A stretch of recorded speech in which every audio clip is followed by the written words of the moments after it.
Hi friends, welcome back to our channel. இப்போ நம்ம straight பேண்ட்டோட stitching video தான் பார்க்க போகிறோம். இதோட கட்டிங் வீடியோ பார்க்காதவங்க நம்ம சேனலில் இருக்குது. அதை பார்த்துட்டு அதுக்கப்புறமா அந்த ஸ்டிச்சிங் வீடியோ பாருங்கள். அப்போ தான் உங்களுக்கு கிளியராக புரியும். இப்போது பேக் பார்ட் தனியாக ஃப்ரண்ட் பார்ட் தனியாக நம்ம கட் பண்ண பார்ட்டை எடுத்து வச்சாச்சு. இப்போ அந்த க்ரெச் பார்ட்டை வந்து நம்ம ஸ்டிச் பண்ண போகிறோம். க்ரெச் பார்ட்டோட அந்த ஷேப்பை நம்ம ஸ்டிச் பண்ணிடலாம். ஃபஸ்ட்டு பேக் பார்ட்டு 2 க்ரச்சையும் சேர்த்து நம்ம ஸ்டிச் பண்ணிடலாம். ஏன்னா ஃப்ரண்ட்டை விட பேக் பார்ட்டில் கொஞ்சம் அகலம் ஜாஸ்தி இருக்கும். பேக் பார்ட்டில் ஸ்டிச் பண்ணியாச்சு. இதே மாதிரி ஃப்ரண்ட் பார்ட்டுக்கும் 2 க்ரச் பார்ட்டையும் சேர்த்து நம்ம ஸ்டிச் பண்ணிக்கலாம்.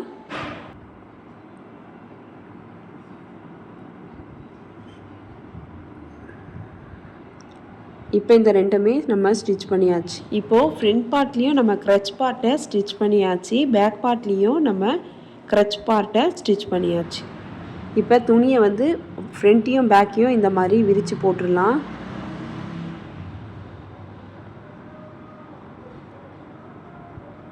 ஃப்ரண்ட் பார்ட்டை விட பேக் பார்ட் வந்து கொஞ்சம் துணி அகலம் கூட இருக்கும். இப்போ இந்த சைடில் வந்து நம்ம ஸ்டிச் பண்ண போகிறோம். 2 பக்கமும் இந்த மாதிரி சைடில் வந்து நம்ம ஸ்டிச் பண்ணிக்கலாம். பேக் பார்ட்டையும் ஃப்ரண்ட் பார்ட்டையும் ஒன்றா வச்சுட்டு நம்ம ஸ்டிச் பண்ணி எடுத்துக்கலாம். சைட் ஜாயின் பண்ணதுக்கப்புறம் நம்ம கீழே பாட்டமில் மடித்து ஸ்டிச் பண்ணிவிட்டு அதுக்கப்புறம் தான் இந்த சென்டர் பார்ட்டை வந்து நம்ம ஸ்டிச் பண்ணுவோம். ஸ்டிச் பண்ணதுக்கப்புறம் பாட்டம் பார்ட்டில் 2 இன்ச்சு தையலுக்காக விட்டுருப்போம். அதை டபுள் ஃபோல்ட் பண்ணிவிட்டு அதையும் நம்ம ஸ்டிச் பண்ணிடலாம். இப்போது நம்ம சைடை ஃபஸ்ட்டு ஜாயின் பண்ணிடலாம். துணியை இழுக்காமல் பொறுமையாக ஸ்டிச் பண்ணிக்கலாம். நம்ம எந்த ஷேப்பில் கட் பண்ணோமோ அதே ஷேப்பில் ஸ்டிச் பண்ணிக்கலாம். தையலுக்காக எந்த அளவு விட்டுருந்தோமோ அதே அளவில் ஸ்டிச் பண்ணிக்கலாம். இப்போ ஒரு சைடு ஸ்டிச் பண்ணியாச்சு. இன்னொரு பக்கமும் அதே மாதிரியே ஸ்டிச் பண்ணிக்கலாம். 2 சைடை நம்ம ஸ்டிச் பண்ணியாச்சு. இப்போது பாட்டமில் டபுள் ஃபோல்ட் பண்ணிவிட்டு நம்ம தையல் போட்டுக்கலாம். நம்ம தையலுக்காக 2 இன்ச்சு விட்டுருந்தோம் பாட்டமில். அதை டபுள் ஃபோல்ட் பண்ணிவிட்டு ஃபஸ்ட்டு ஓரத்தில் ஒரு ஸ்டிச்சஸ் போட்டுக்கலாம். பாட்டமில் மட்டும் நம்ம 3-4 ஸ்டிச்சஸ் போடணும் பக்கத்து பக்கத்தில். அப்போ தான் நமக்கு ஸ்டிப்பாக இருக்கும்.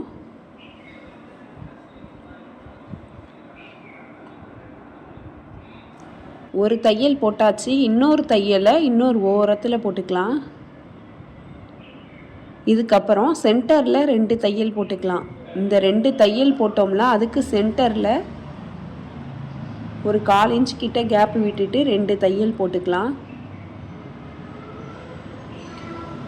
இந்த மாதிரி நம்ம 4 தையல் போட்டால் தான் பாட்டம் பார்க்குறதுக்கும் அழகாக இருக்கும். நமக்கு பேண்ட்டு பாட்டம் வந்து சுருங்கிக்காது, நல்லா ஸ்டிப்பாக இருக்கும். இப்போ ஒரு சைடு வந்து நம்ம ஸ்டிச் பண்ணியாச்சு. இந்த மாதிரி ஒரு 4 தையல் போட்டுக்கணும். நான் உங்களுக்கு தெரியணும்னு வேறு கலரில் போட்டு காட்டியிருக்கேன்.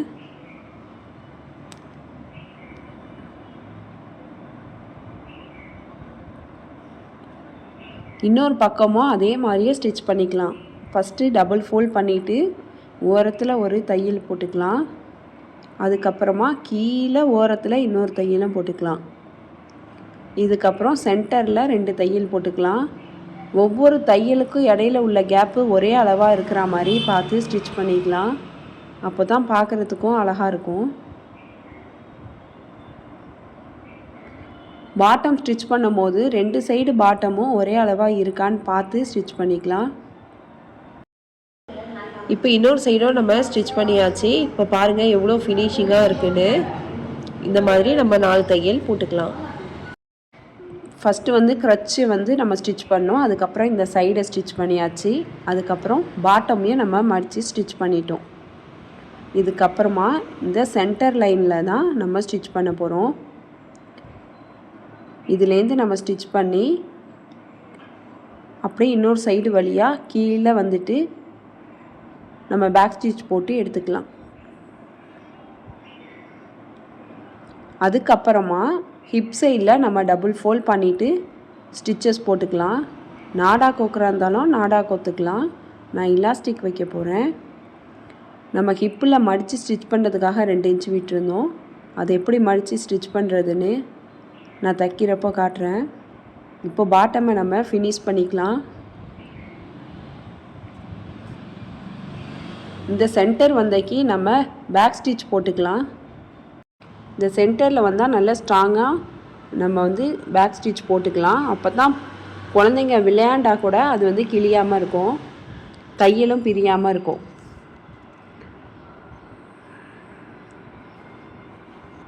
ஸ்டிச் பண்ணியாச்சு. இதே மாதிரி 2 ஸ்டிச்சஸ் போட்டுக்கலாம். பக்கத்தில் போடணுன்னு இல்லை, நம்ம மேலேயே கூட 2 ஸ்டிச்சஸ் எக்ஸ்ட்ரா போட்டுக்கலாம்.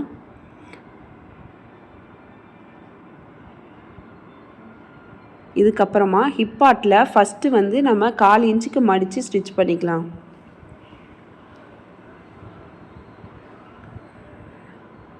அதுக்கப்புறமா 1/2 இன்ச்சு மடித்து ஸ்டிச் பண்ணிக்கலாம். அப்போ தான் நம்ம இலாஸ்டிக் கோக்கிறதுக்கும் நல்லா ஃப்ரீயாக இருக்கும்.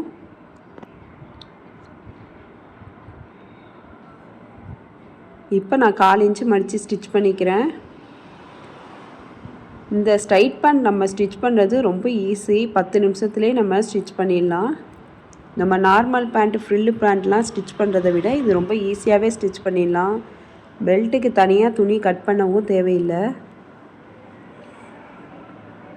இதுக்கப்புறம் நம்ம 1/2 இன்ச்சு கிட்ட மடித்து ஸ்டிச் பண்ணிக்கலாம்.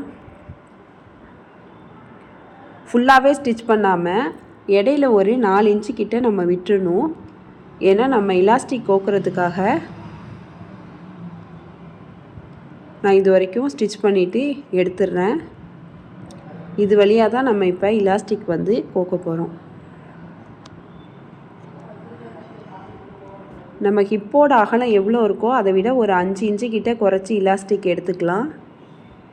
நான் இந்த அளவுக்கு வந்து ஓப்பன் விட்டுருக்கேன். இந்த வழியாக தான் நம்ம வந்து இலாஸ்டிக்கை வந்து கோக்க போகிறோம். இப்போ கோத்தாச்சு. இதுக்கப்புறம் இலாஸ்டிக் எப்படி ஸ்டிச் பண்ணுறதுன்னு பார்க்கலாம். 2 பக்கம் இலாஸ்டிக்கும் இந்த மாதிரி ஸ்டிச்சஸ் போட்டுக்கலாம் ஃபஸ்ட்டு. இதுக்கப்புறம் இலாஸ்டிக்கை 2 பக்கமும் எடுத்து விட்டுக்கலாம். இந்த மாதிரி எடுத்து விட்டுட்டு ஸ்கொயர் ஷேப்பில் ஒரு தையல் போட்டுடலாம். இந்த மாதிரி நம்ம தையல் போடுறப்ப நல்லா ஸ்ட்ராங்காக இருக்கும். இலாஸ்டிக் வந்து நமக்கு தையல் விட்டு போகாது.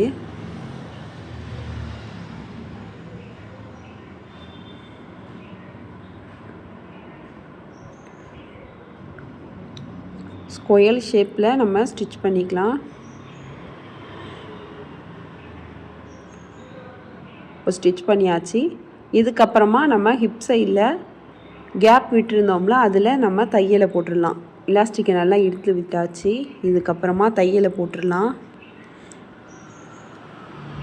பேக் ஸ்டிச் போட்டுட்டு தையல் போட ஸ்டார்ட் பண்ணிவிட்டு முடிக்கிறப்ப அதே மாதிரியே பேக் ஸ்டிச் போட்டுடலாம். இதோட இந்த ஸ்ட்ரைட் பேண்ட் நமக்கு ரெடி ஆயிடுச்சு. சின்ன பிள்ளைங்களுக்கெலாம் இந்த மாதிரி பேண்ட்டு போட்டோன்னா அவங்களுக்கு வந்து நாடா அவுக்கிற வேலை இருக்காது. இலாஸ்டிக் போடுறதுனால அவங்க ஈஸியாக வியர் பண்ணிக்கலாம். இப்போது ஸ்டிச் பண்ணதுக்கப்புறம் பாருங்கள் எப்படி ஷேப்பாக வந்திருக்குன்னு. நம்ம எப்படி ஷேப்பாக கட் பண்ணோமோ அதே மாதிரி சைடில் அந்த பாடி அமைப்புக்கு தகுந்த மாதிரி ஷேப்பாக வந்திருக்கு.